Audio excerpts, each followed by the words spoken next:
नंदुरबार जिल्ह्यात आगामी सण उत्सव आणि गणेश उत्सवाच्या पार्श्वभूमीवर जिल्हा पोलीस दलाच्या वतीने जिल्हास्तरीय शांतता समितीची बैठक घेण्यात आली। जिल्हाधिकारी डॉक्टर मिताली सेठी, पोलीस अधीक्षक अश्विनी सानप, आमदार आमशा पाडवी आणि आमदार राजेश पाडवी यांच्या प्रमुख उपस्थितीत ही बैठक पार पडली। यावेळी विविध विभागांचे अधिकारी आणि जिल्ह्यातील गणेश मंडळांचे पदाधिकारी उपस्थित होते।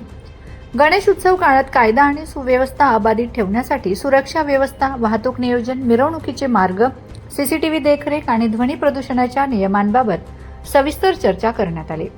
गणेश उत्सव हा भक्ती, श्रद्धा आणि सामाजिक एकतेचा उत्सव असल्याने तो शांततेत आणि उत्साहात पार पाडण्यासाठी गणेश मंडळांनी प्रशासन आणि पोलिसांना सहकार्य करावे असे आवाहन करण्यात आले। दरम्यान गणेश उत्सव काळात कोणत्याही प्रकारचा अनुचित प्रकार घडू नये यासाठी पोलीस प्रशासनाकडून विशेष खबरदारी घेतली जाणार असून नियमांचे उल्लंघन किंवा अनुचित प्रकार आढळल्यास तात्काळ कारवाई केली जाणार असल्याचे संकेतही पोलिसांकडून देण्यात आले आहेत। ईद आणि गणपती उत्सव हा शांततेत साजरा करण्याच्या अनुषंगाने आपण शांतता कमिटी सदस्यांना सूचना दिल्या।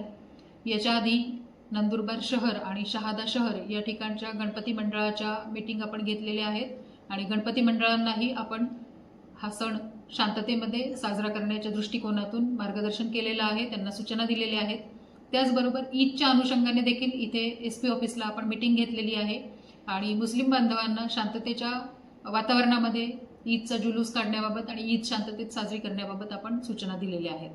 आजच्या मीटिंगमध्ये दोन्ही आमदार महोदयांनी देखील सूचना दिल्या। त्याचबरोबर शांतता समितीच्या अध्यक्षा कलेक्टर मॅडम यांनी देखील सर्व सदस्यांना त्यांची काय भूमिका आहे आणि उत्सव शांततेत पार पाडण्याच्या दृष्टिकोनातून त्यांनी त्या ठिकाणी पूर्ण वेळ उपस्थित राहून कशा प्रकारे मार्गदर्शन करावं, तसंच ज्या सूचना दिलेल्या आहेत त्या खालीपर्यंत सर्व मंडळाच्या कार्यकर्त्यांना आणि स्वयंसेवकांपर्यंत पोहोचवण्याबाबत आवाहन केलेलं आहे आणि आजची मीटिंग शांततेत पार पडलेली आहे। नंदुरबार आणि शहादा या शहरांना गणपती उत्सव किंवा ईदच्या अनुषंगाने जे संवेदनशील म्हणून स्वरूप प्राप्त झालेलं आहे ते संवेदनशीलता नष्ट करण्याच्या दृष्टिकोनातून हिंदू आणि मुस्लिम बांधवांनी आपापले सण हे शांततेच्या मार्गाने साजरे करणं अत्यंत आवश्यक आहे। त्याचबरोबर सौहार्दाचं वातावरण कसं टिकून राहील या दृष्टिकोनातून प्रयत्न करणं गरजेचं आहे। पोलीस प्रशासन जे काही कार्यवाही करणं गरजेचं आहे ते करतच आहे।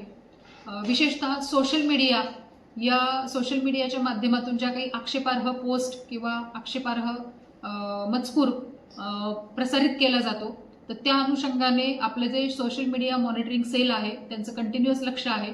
अशा प्रकारे जर आक्षेपार्ह काही पोस्ट प्रसारित केले गेले तर त्यांच्यावर गुन्हे दाखल करण्यात येतील आणि त्यांच्यावर कारवाई करण्यात येईल।